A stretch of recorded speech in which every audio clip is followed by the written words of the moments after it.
try natin itong nauuso ngayon sa TikTok, yung mango cubes na merong chamoy sauce and powder, chili powder, parang ganon. Ayan, tapos meron siyang chopstick. Ayan, ayan. So, ito try natin. So, actually sa shop ko siya binili. Try muna natin ito. Ayan. Pero, try muna natin yung walang flavor. Yung lasang mangga. Masarap. Pero, hindi ko ubusin.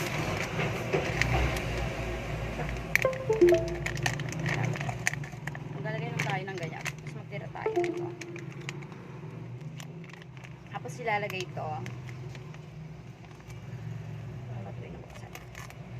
Yan. Sa Shopee ko siya in-order actually. Kasi mahal sa TikTok.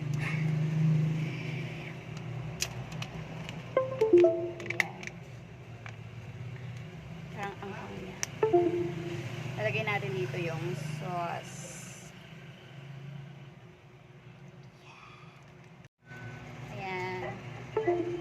Tapos lalagay natin to. So, siya na maingay. Nasa tabi. Ayan, lagay natin to.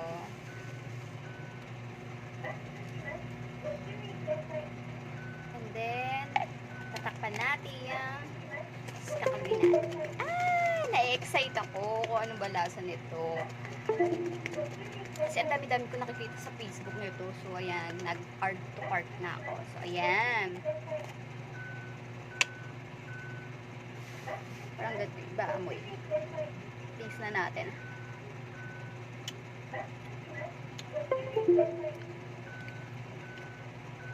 Maanghang. Na maalap. Na matamis. Ang sarap. Ay, bet ko to.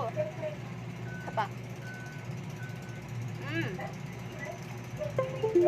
Naghalo-halo na yung lasa niya. Maalat, maasim, maanghang, at matamis. Abe. Harap. Titiran ko yung ate ko kasi gusto niya rin. Papatikimin ko sa kanya. Maliit lang yung bottle niya. Akala ko malaki. Sarap. Atin yung walang ano. Parang mas bet ko na yung walang ano lang.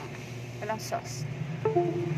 Pero siguro mas masarap to yung mga gummy na walang asukal na kasama. Parang yung bear, yung makinya.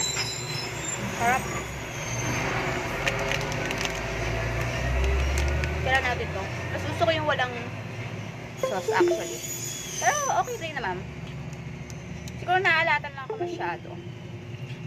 But all in all, kung i-rate ko to, kung 10 over 1, 1 over 10. Mga 7. Ganyan.